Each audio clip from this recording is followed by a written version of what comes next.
So I decided after 10 years to quit my job. 10 years of being a supervisor and really being in a position that didn't necessarily fit my skills.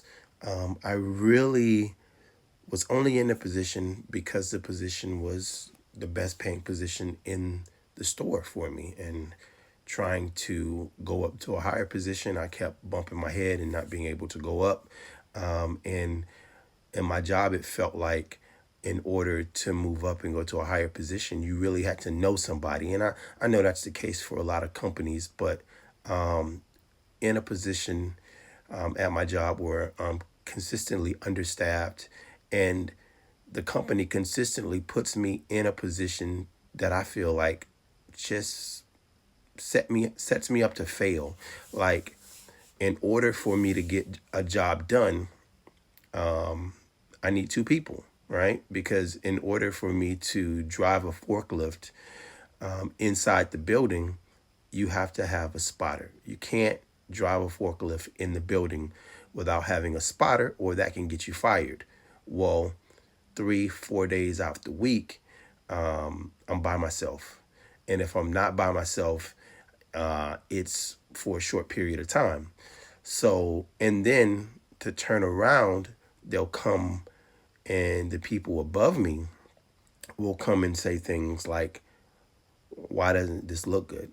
And I'm like, well, the reason why it doesn't look good is because you've set me up to fail. You guys have put me in a position where I can't do my job. So I went to the management above me and I told them, I laid out a plan. I say, hey, all right, so if we really want to make this place better, the first thing we need to do is fix the staffing.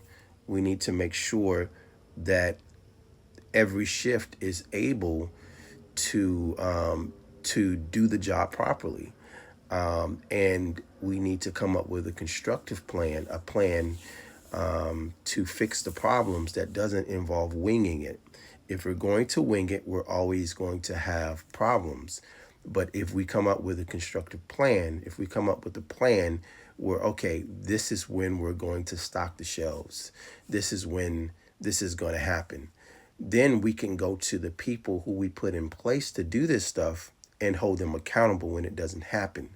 But if we're going to wing it, we never know who's going to get the opportunity. Not only that, I was trying to put in a situation where you don't have people trying to do 6 and 7 things at the same time, right? So you don't have people trying to stock the shelves and help customers and do this stuff. You have this person. That's what I want them to do. I want them to stock the shelves. These people over here can be helping customers. That way, when you're trying to get the shelves full and packed out, they don't have to stop, go help a customer, and then come back and then stop and go help a customer. It's like trying to drive through Atlanta at 5 o'clock in the afternoon trying to get home fast. It's just not something that is going to happen. And if we came up with a better game plan, it would be better for everybody involved. They didn't listen. So here I am trying to just come up with all types of crazy ways. Like I would wait for the building to close and then try to do all types of shit at the last minute. Um, Instead of, I know I need to take this thing down with a forklift. I don't have anybody. I'm climbing on the ladders, pulling down heavy shit out of the top stock when I'm not supposed to. So like, it just got frustrating. And then we went on a vacation and I got sick. I came down with an upper respiratory infection. You can probably still hear it in my voice. And I just, every day that I was out sick, I just was like, you know what? I don't understand. I don't think I want to go back.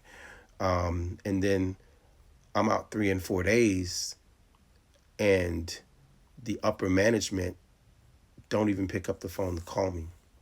I didn't get not a single phone call. Here I am, I'm out for a week, and the upper management hasn't called me one time to see how I'm doing. And that just let me know it's time to go. It's time to do something different. it's time to try a different route.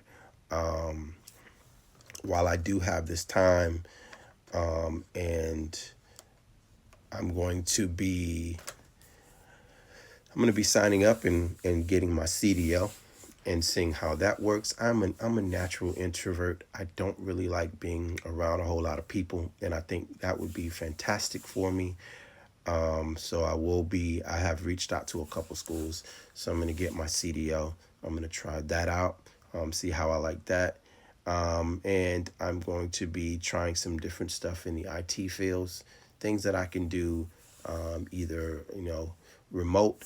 So remote CDL, I'm going to try it. I'm going to see, but I do have some savings and I have some things that I can fall back on, and my cost of living isn't really that high.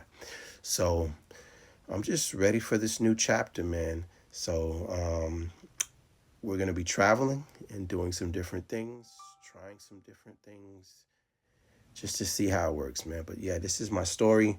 I was at a company for 10 years, gave pretty much everything, went home a lot of nights with sore backs, understaffed, overworked, not appreciated. And I finally just decided it's time. Now it becomes a new chapter in my life. And you know what? I always kept saying, you know what? One day I want to retire. One day I want to just walk away and retire. And I thought it was going to be in my 50s.